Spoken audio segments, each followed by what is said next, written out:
Lamar Jackson and Travis Jones missed practice today after Lamar being limited yesterday. He did not practice today. Todd Monken says that he does expect Lamar to play, though. We also hear from Mark Andrews fresh off his 3-year extension. We'll talk a little bit more about Isaiah Likely's future with the Ravens. Derrick Henry is the Ravens Walter Payton Man of the Year nominee. Jayson Tatum was at practice today meeting the team. Ravens legends are being honored at the game this Sunday, and we hear from Zach Orr on adding our Darius Washington back into the mix to an already stacked secondary. All that and more in this episode of the Flock Rundown. Ravens Flock. The Flock Rundown is the place to be. Motionless brainwaves attempt to swim their way to sense, can't tame the untamed. What's up, Ravens fans? My name is Ryan, and welcome back to another episode of the Flock Rundown. Appreciate you guys for supporting all these videos, man. It means the world. I cannot express that to you enough. Hit that subscribe button if you haven't. It's the best way to support the channel, watching the full videos, liking the video, and hitting that subscribe button. We are almost at 15K. We're like 200 away from 15K. I know there's 200 people watching these videos that have not hit the subscribe button, so let's see if we can get to 15K this week. I appreciate you guys. Now let's dive into today's news. Lamar Jackson and Travis Jones were not at practice today. This is coming off Lamar being limited yesterday with an ankle injury. He was getting treatment and missed the media session, and then now he is not practicing today. I just really think that they are taking it extremely easy with him, and he's getting as much treatment as possible to try and heal that ankle injury in the midst of a season and a bunch of other injuries. He got toe, knee, ankle, but it seems like the ankle is the one bothering him. You know, he's got really wrapped up feet during the games, which is not normal. It's been normal for the past few weeks, but not in Lamar Jackson's career. He usually doesn't wrap his legs up that heavy. But hopefully he's back out there tomorrow practicing in full. We got a very important game this Sunday. Want Lamar Jackson as in tune and as prepared as possible, but I also want him healthy, you know, and if this is the process to try and heal Lamar in the midst of a season, which is not easy to do, if this does lead to him being healthier game by game, then I'm fine with it. And Todd Monken spoke to the media today. He said he does expect Lamar Jackson to be out there on Sunday and credits him for fighting through these nagging injuries during this season. We also heard from Mark Andrews today, who just signed a 3-year extension yesterday, and he said that he wants to be a Raven for life and that this deal came together within the last 2 weeks. Happened in the last 2 weeks. Everything kind of finalized pretty fast, and you know, it was just both parties, you know, really wanting to get, you know, a deal done. And I'd say I was very patient in this process and just, you know, again, not, you know, trying to control things I can't control and putting my head down, going to work and fighting for this team as much as I could, especially, you know, this year. But, you know, it was extremely important to me, and I expressed that to them to be able to stay here and play, you know, week in, week out for this team. The fan base is pretty split on whether they like the Mark Andrews extension or not. I've seen a lot of people that are not happy with it, and they want Isaiah Likely to be extended, and they think that signing Mark now means that Isaiah Likely won't come back. And then the other part is, you know, this is a good value deal for a tight end of Mark's caliber. He's got a few years left in the tank. Mark's a Ravens legend. We're happy with the signing.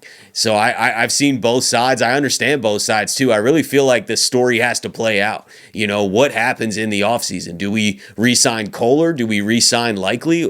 Maybe it's a shorter deal. Does Likely just bounce for a bigger opportunity? I would understand that as well. But do we retain Kohler then? Do we have to just go draft a tight end? Like, did we only leave this situation with Mark, or do we keep another tight end and potentially draft another tight end and keep building and still have a lot of talent here? I'm not sure how this all plays out. If you don't re-sign Likely, that is definitely a loss. I'm not feeling as good about this decision if Likely's not a part of it as well. But do you allocate some of that money to keep both Travis Jones and Tyler Linderbaum? Like, does it help you keep both of those guys? You know, how much money can we clear with the Lamar Jackson extension? There's so much left of this story to play out for me to form a complete opinion about what this Mark Andrews extension means. As we sit here right now, I'm fine with Mark being on this team, and I don't think we overpaid. It's fair value. He's the 5th highest paid tight end. He's making $13 million a year, which is right around Jake Ferguson, Freiermuth, David Njoku money. That's not an insane amount of money for a quality tight end of Mark Andrews who can still get it done. Now, hopefully he can perform better in the playoffs so it'll make everybody happy. I agree, man, but Mark has caught the ball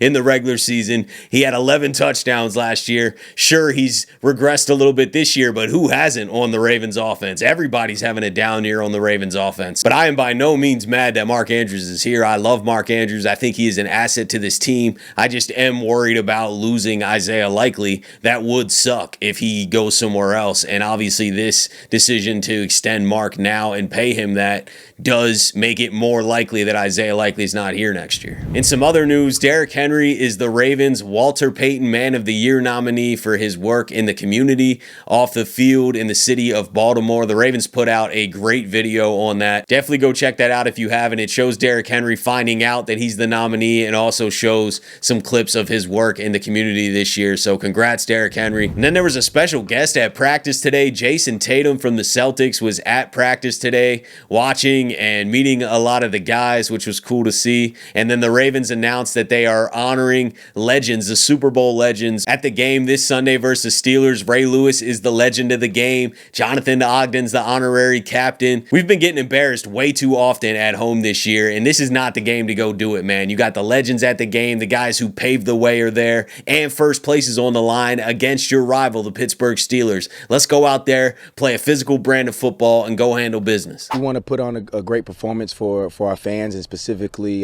guys who played here. Obviously talk about two of the best ever in the sport, and they were playing here, Jonathan Ogden and Ray Lewis. So we want to put on a good performance for them. But I think our guys, man, I like the mentality of our guys and how we've been approaching this. That it really doesn't matter who we playing, where we playing at, what time we playing at. We got to do what we have to do, and we have to play great defense. So we've been taking that approach, and we're continuing to chase that. So yes, that's in the back of our mind that we're playing home. We want to defend our home turf, and we're celebrating a lot of great people who've done a lot of great things here, and we're playing in front of our fans. But at the end of the day, the game going to be played in between the white lines. Zach Orr also spoke on Ardarius Washington returning to this defense and how that is a good problem to have too many options, and that this secondary is extremely versatile, so they will be able to mix him in, and he is an asset to this defense. So it's not impossible to make it happen, man. We love having a lot of good players, and obviously AD is one of our best players. So it's been great to see him back out there on the practice field. I think the thing that's really good about the secondary and how Double D and Pagano have helped train those guys is those guys are versatile, man. So they can do a lot of different things for us, not just playing nickel, safety, corner, dime. So we're gonna get our best 11 on the field, and we're gonna figure out a way to do that. And we got a lot of guys who can go out there and play good football for us, and we'll just add them back in the mix. That's pretty much it from today, guys. Just wanted to go over all the updates. We'll be glued on to the injury report tomorrow to see if Lamar Jackson practices at all, but whether it's full or not, hope to see Lamar out there, but I definitely expect him to be there on Sunday. Just something to monitor. And I'll be going live tonight with the Purple Rain podcast, Sutton and Alex, and we'll be previewing the Ravens Steelers. So come through for that. And can't wait to see you guys. Appreciate you guys for supporting all these videos. Hit the subscribe button, and have a beautiful rest of your night. I'll let the greatest linebacker in the history of the game take us out. Ravens flock. The flock rundown is the place to be. My man Ryan has been a lifelong Ravens fan since he was born. So I'm telling you now, it's about to go down. Podcast, the flock rundown. Ravens, baby. Nothing gets better than waking up and wondering how high we can